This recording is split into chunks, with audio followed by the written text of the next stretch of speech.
nimuhorane n'umukama. Inkuru nziza ya Yezu Kristo nk'uko twayandikiwe na Matayo mweranda.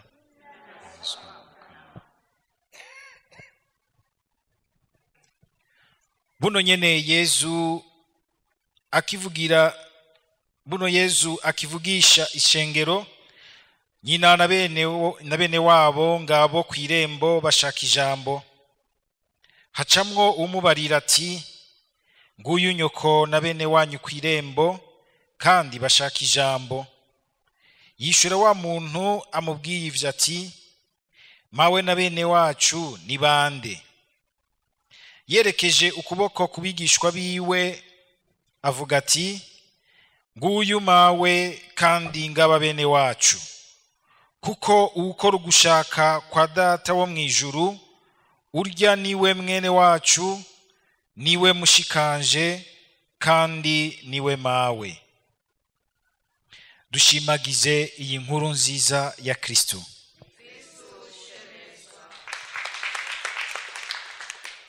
Uyu munsi turiko turasenga umukama tumushemeza mu kwibuka umuvyeyi wacu Bikira Mariya ingene yaherejwe Imana. Niko ivyiherezwa rya Bikira Mariya agaherezwa Imana ntaho tubisoma akadome ku kandi mu ijambo ry'Imana, uretse ko bamwe bavuga yuko vyo bavyanditswe mu yandi majambo yagiye aritirirwa abatumwa, muco twico bita ngo inkuru nziza ya Yakobo, kandi ngo yoba yaranditswe kare, mugabo bidasanzwe biri muri igitabo cy'ijambo ry'Imana uko Ekleziya yagishikirijwe. Ariko na cane cane mu kungene n'abakristu baho hambere bagiye bariyumvamwo uyu munsi mukuru, bagaheza bakumva yuko ari mutima mweranda abishira mu mitima y'abakristu nk'igihugu c'Imana, mu ntumbero yuko ari Yezu abandanya ahishuka Ekleziya yiwe mu bubasha bwa mutima we mweranda. Ukundi kuri kuzanogira nti gushimangira kudufasha gutahura igikorwa c'Imana, igikorwa c'Imana muri Bikira Mariya. Ni muri ya ntumbere Yezu yigeze kubwira abatumwa ati, nari kubabwira n'ibindi vyinshi muri kano kanya atariko ntavyo mushobora gutwara, ngo ariko aho mutima azozira azobahishuka ukuri kose.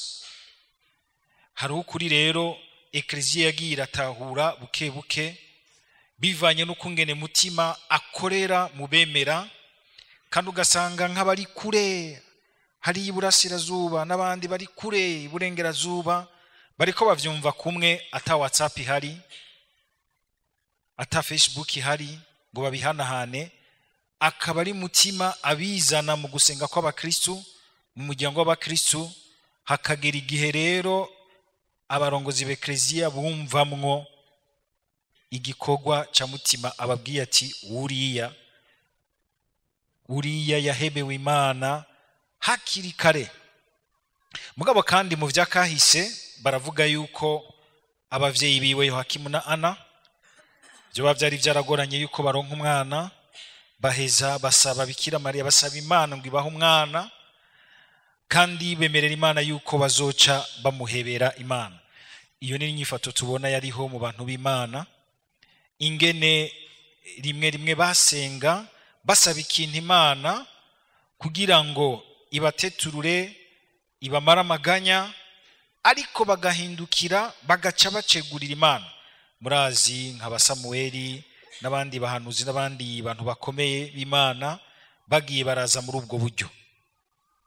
Bere abantu b'Imana ugasanga bagiye kuza ibintu vyagoranye kugira ngo bumvikanemwo igikorwa c'Imana, kugira ngo abantu bumve yuko mu gikorwa cyo kuvyara nubwo bica ku bantu atari bigarukira ku bantu gusa. Umwana Imana rimwe igakawusha abantu gushika bakawusha mu mubiri, ntibaronka umwana akaza kugitangaro.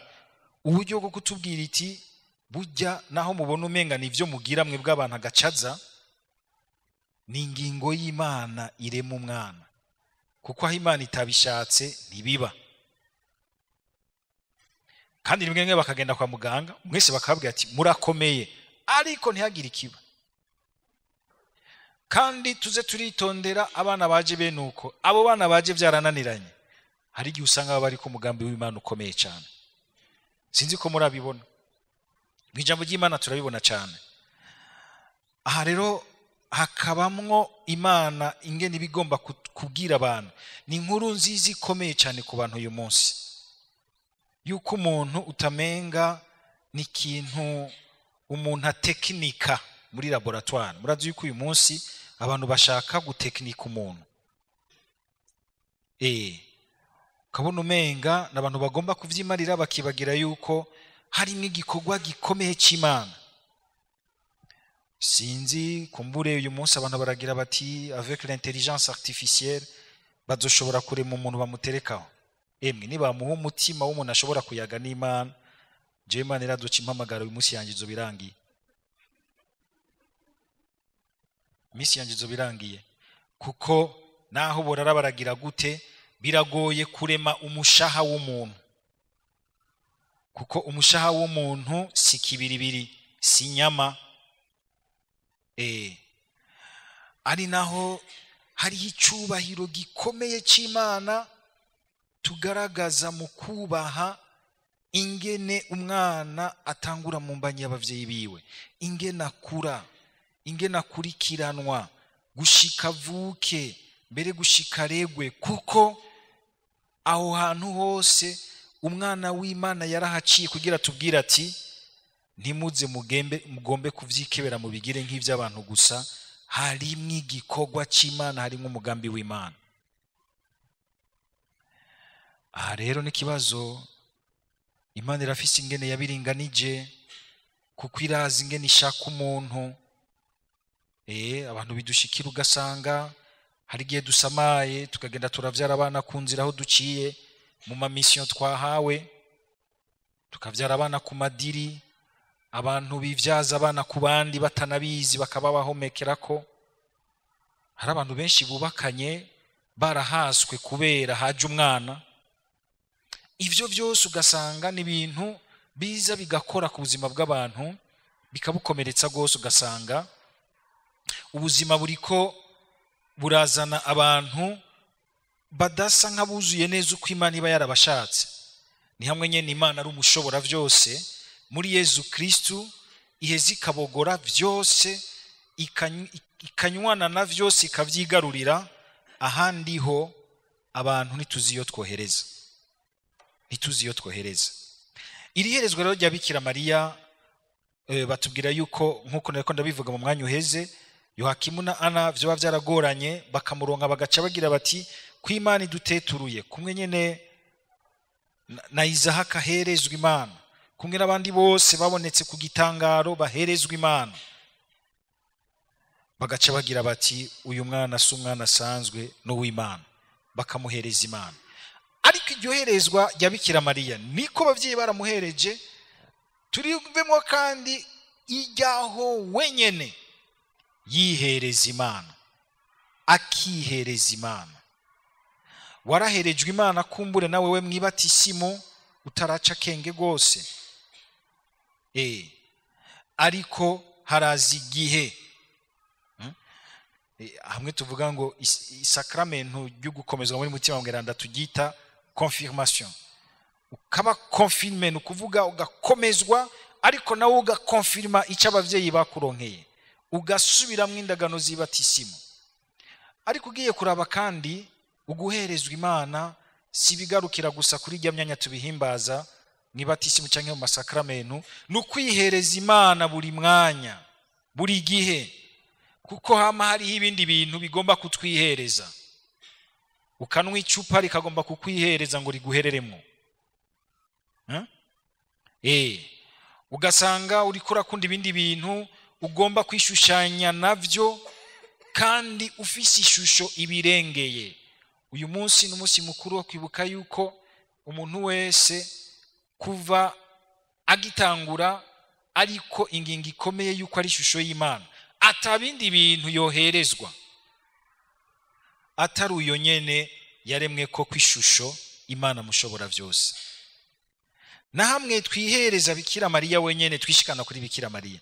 Burya mu kubivuga neza si kwishikana kuri Bikira Mariya, ni ukwishikana kuri Yezu tubicishije mu minwe ya Bikira Mariya. Benshi iyo tuvuze kwishikana kuri Bikira Mariya niko ni imvugo, bibaza yuko umenga, nico gituma abaporoti bibagora kuvyumva, bibaza yuko umenga vyahereye ngaha mbere ya Bikira Mariya.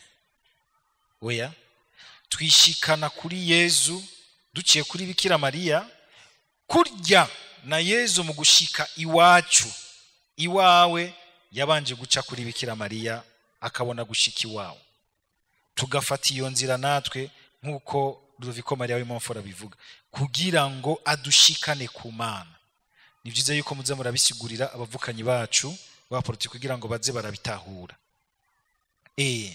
Ko uyo muvyeyi nawe nyene yaherejwe Imana kuva kivuka, arihebera Imana, arihereza Imana. Nakaryo keza kugira ngo uyu munsi mwumve namwe yuko mwese muri abapatiri, muri ababikira. Yego, kuko mwaraherejwe Imana. Uri umupatiri, uri umubikira, mwibanga ryawe ryuko bakarukristo canke murindi banga wahise mujyaho ugira uti jewe wese. Ego niko mu kwihereza Imana mwamatanye n'uwundi mugenda muri babiri, mugabo muziko mucikumwe. Nituvuga ko mwacitse umwe, mwaherejwe Imana. Hari igihe muranumva abakristo bamwe bamushobora gusanga birekurira mu bintu bakagira bati ngo erega ngo twebwe ngo sinde umupatiri, ngo sinde umubikira. Usanga umukristo yambaye akabucikopa kajaho hanze agatembera, ngo ngomba ngo nambare ibijipo birebire nk'ababikira, ngo sinde umubikira. Ayo maguru yawe n'ahari meza yaraherejwe Imana, rero nkibatisimu wihereje igipande gusa. Ukabona ingeso umuntu ashobora kubamwo, kabona umuntu w'umugabo araye mu kabare bagiye ati takare jewe sinde umupatiri, ntabisabye nja kuvuga vyo ku mugoroba. None ni wihereje Imana, gira wihereje kurara mu kabare, kurara mu icupa nk'agatuku. Ivyo vyose niko umwe wese akabitwara mu kungene yihaye Imana, mwibanga yihaye mw'Imana. Sinzi umuntu yahora ducokoza agira ati ariko abapatiri n'ababikira muradutwenza ingene mwigarurira ibintu vyose, mukagira muti nimwe mwatoranya katabonetse. Tiburya bubatse nta katabonetse batoranya. Twese mwibatisimu twatoranya katabonetse, ariko ugasanga umwe wese akabamwo mu muhamagaro uyu canke uriya Imana yashimye kugira ngo ice ko ibandanye yubaka ubwami bwayo hano ku isi, ibandanye yubaka ubwami bwayo ku isi. Ushobora gusanga kumbure umuntu yubatse neza ari Kristo yihaye Imana, gusumba kumbure n'uwundi avyitirirwa, mugabo ugasanga ntakivyemera gose muri we. Kandi musabe Imana ntimuze muhure nimubikira canke umupatiri atakivyemereye ko yihaye Imana.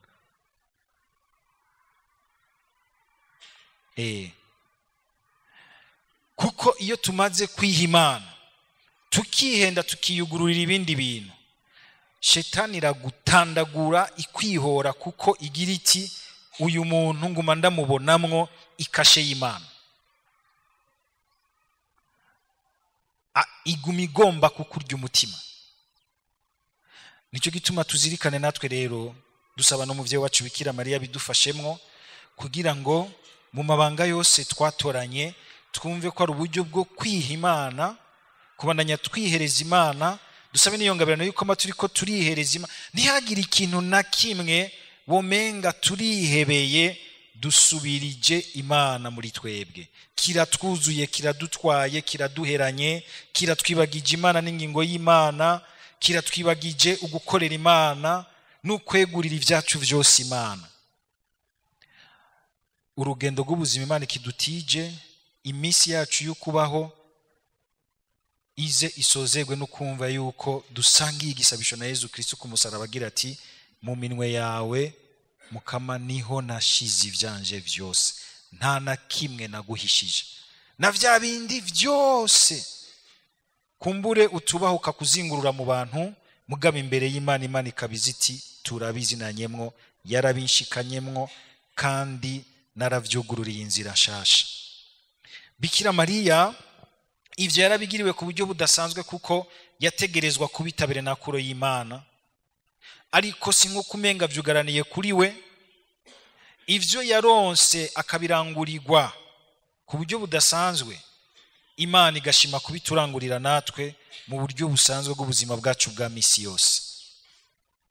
Dusaba Mukama kugira ngo mu vyo yaranguriye umuvyeyi wacu Bikira Mariya, mu vyo yaturaganiye vyose mu mwana wayo Yezu Kristu, dushikiwe n'igisabo cy'uwo muvyeyi, bize birataha neza mu buzima bwacu, ku buryo tuzoshika ku mugoroba mu buzima bwacu, tuzoshika ku musozo w'ubuzima bwacu twumva yuko twuzuye rwose n'Imana, ata kintu na kimwe cacu c'ubuzima bwacu kikiri hanze y'Imana.